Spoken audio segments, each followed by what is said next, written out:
ہیں کہ طالب علم جو بڑی خوبصورت انداز میں تلاوت نعت پیش فرما رہے تھے، لیکن آپ حضرات کوئی ذوق سے نہیں بیٹھے ہوئے، کیا خیال ہے؟ تھوڑا سا بیداری کا ثبوت دیں اور ذوق کے ساتھ ماشاءاللہ سبحان اللہ تو کہہ سکتے ہیں نا۔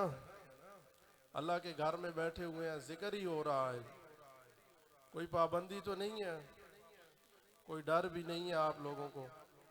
تھوڑا سا بیداری کا ثبوت دیں۔ محمد ابراہیم بچہ آیا ہے؟ ننا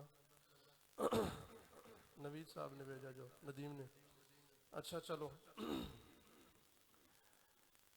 تو یہ قرآن کی محفل ہے، اور جہاں پہ قرآن پڑھا جا رہا ہو، آج صبح میں نے حدیث سنائی ہے، حدیث پاک، کہ نبی اکرم صلی اللہ علیہ وسلم نے فرمایا کوئی جماعت جمع نہیں ہوتی کسی گھر میں بیت من بیوت اللہ یتلون کتاب اللہ ویتدارسونہ، اللہ کی کتاب کو پڑھتے ہیں اور پھر اس کو سمجھتے ہیں، درس و تدریس کرتے ہیں، سمجھتے ہیں، سمجھاتے ہیں، اللہ 4 انعام عطا کرتا ہے۔ پہلا انعام، نزلت علیہم السکینہ، اللہ اپنی طرف سے سکینت نازل کرتا ہے۔ دوسرا انعام، وغشیتہم الرحمہ، اللہ کی خاص رحمت اس مجلس پہ نازل ہوتی ہے۔ آپ اللہ کی رحمت لینا چاہتے ہیں؟ ماشاءاللہ لینے کے لیے آئے ہوئے ہیں، انشاءاللہ اللہ کی رحمت ملے گی۔ ہمارا کوئی مقصد نہیں، مال و دولت مقصد نہیں، دنیا مقصد نہیں، محض اللہ کی رضا مقصد ہے۔ اللہ تو راضی ہو جائے تو انشاءاللہ اللہ کی رحمت بھی نازل ہوگی، اور اللہ کی رحمت نازل ہو رہی ہے۔ اللہ کا گھر بھی ہے، اللہ کی کتاب کے سلسلے میں جمع ہوئے ہیں۔ تیسرا انعام، وحفتہم الملائکہ، اللہ کی رحمت والی جماعت، فرشتے اس مجلس کو گھیر لیتے ہیں جہاں اللہ پاک قرآن پڑھا جاتا ہے۔ فرشتے جو گناہوں سے پاک ہیں، لا یعصون اللہ ما امرہم، اللہ کی پل جھپکنے کے برابر بھی نافرمانی نہیں کرتے۔ اللہ کے عذاب والے فرشتے بھی ہیں، غصے والے فرشتے بھی ہیں، اسرائیل بھی ہے، اسرائیل کے نیچے کام کرنے والی جماعت بھی ہے، لیکن یہاں پہ جو فرشتوں کا ذکر ہو رہا ہے وہ رحمت کے فرشتے مراد ہے، اللہ کی رحمت لے کے آتے ہیں۔ اور چوتھا انعام اس مجلس، اس جماعت پہ یہ ہوتا ہے کہ اللہ رب العزت اس جماعت کو 3 انعام میں نے بیان کر دی ہیں۔